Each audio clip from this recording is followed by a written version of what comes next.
I won't say the burden that is voodoo. Let me just ask you from the post voodoo effect. Yes.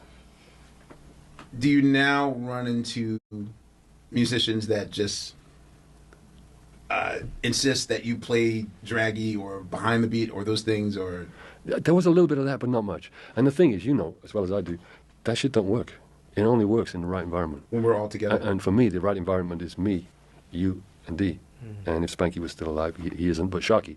I mean, there's such a profound understanding of what that is, but we couldn't put it into words, right? It's like a microsecond management thing when you're playing. It's just the feel happens. It took a bit to adjust to, because I think even for me, I saw this as my chance to escape the what I thought in my head was going to be like the claws of the Roots. Like, okay, well, we're not going to make a mark on our own music, so this might be an every man for himself thing. Right. You started to stray a little and think, Well, it's not like I was like, all right, let me plant my flag elsewhere to see if I can get out there. Like, it wasn't like the self-promotion thing. But it was also like, I was just paranoid that the way that he wanted me to play, like I was intrigued by the Jay Dilla shit, but I'm like, wait, you want me to act like I'm a drunk 3-year-old and, you know. well, it's a challenge, right, to try and sound like you can't play it. Right, but I'm thinking like, oh man, Lil Jon's going to laugh at me, and this drummer's going to laugh at me, and this drummer's going to laugh at me. And so it took me a good maybe 2 weeks to get used to, because you got D's thing instantly. Yeah. And I didn't know who to follow because you drag behind, but then he really drags behind you, and I'm trying to figure out like, well, where do I fit in between you guys? Right. So it took like a good 2 weeks to. But when that shit really kicks off on me, you're playing, you're on time, if not on time, in front of time. That rhythmic tension, right? We never talked about it deeply before, but that's what it feels like to me. Because if I'm trying to play that stuff and a drummer will start to slow down with you, right?